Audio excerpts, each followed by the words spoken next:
Everyone reacts differently to betrayal. For some, it's an unforgivable offense that spells the end of a relationship. Others want to fight back and work on the relationship despite their partner's infidelity. Finally, some people prefer to pretend that nothing happened.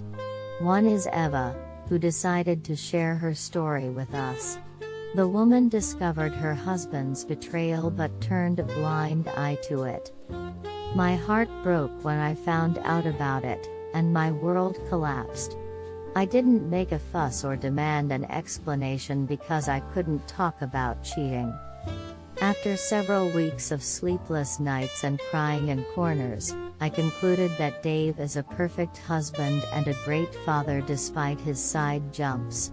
I decided to pretend I didn't know anything. I've always considered our relationship exceptionally successful, and I was happy to be so lucky. Dave is a great guy. He cooks, cleans, and buys me flowers. Although he works full-time, he does not run away from home duties. On the contrary, he does more than I do, and of his own free will, without complaining or pretense. In addition, he takes care of the child, as befits a father, and not only helps. We don't argue because we can always agree and compromise. We trust each other, respect our differences and give ourselves much freedom.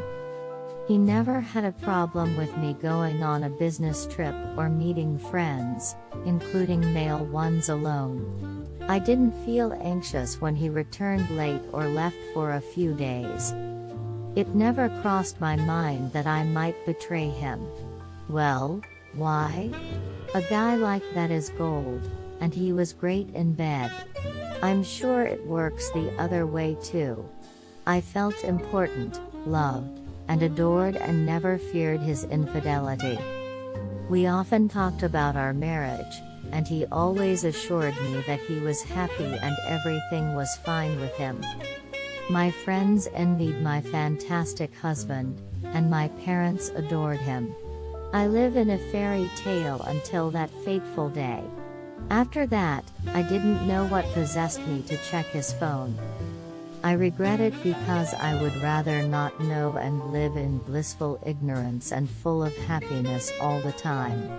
Everything was perfect, and I wanted to look for holes in everything. And I found. It took 10 minutes with my beloved's phone for my world to fall apart.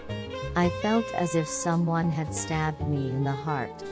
My previous boyfriend cheated on me and cheated on me all the time, but I was sure that with Dave, I was safe. I was wrong. My husband had cheated on me several times about where he was and with whom. He was supposed to be working and at a party with another woman. And it didn't end with flirting. This has happened at least 3 times. At least, that's what the message said. However, there could have been so much more. For obvious reasons, I don't want to go into details. So instead, I'll write that I found irrefutable evidence of my husband's infidelity. I hardly slept for a week and cried all the time. Finally, of course, Dave noticed something was wrong, but I convinced him that it was stress at work or that I was reading a sad book. I don't think he fully believed it, but he respected that I didn't want to discuss it and didn't pursue the subject. He only asked if it was his fault and if he had done something wrong. Of course, I lied that I didn't. I was wrestling with my thoughts and didn't know what to do. At first, I wanted to go to Dave and tell him directly what I found in his phone. We've always done that. We talked to each other. Now, however, I was afraid because it turned out that I did not know the man with whom I had been for so many years. I was afraid that Dave would make a fuss with me that I had violated his privacy and would turn the cat's tail so that it would be my fault. He'd never done that before, and I was sure he wouldn't. Just like I was sure he wouldn't betray me. I was afraid he'd start explaining himself and giving me crap, making a fool out of me. But most of all, I was worried that he would admit it. My husband's infidelity hurt me significantly, but I didn't stop loving him. I don't want to part with him.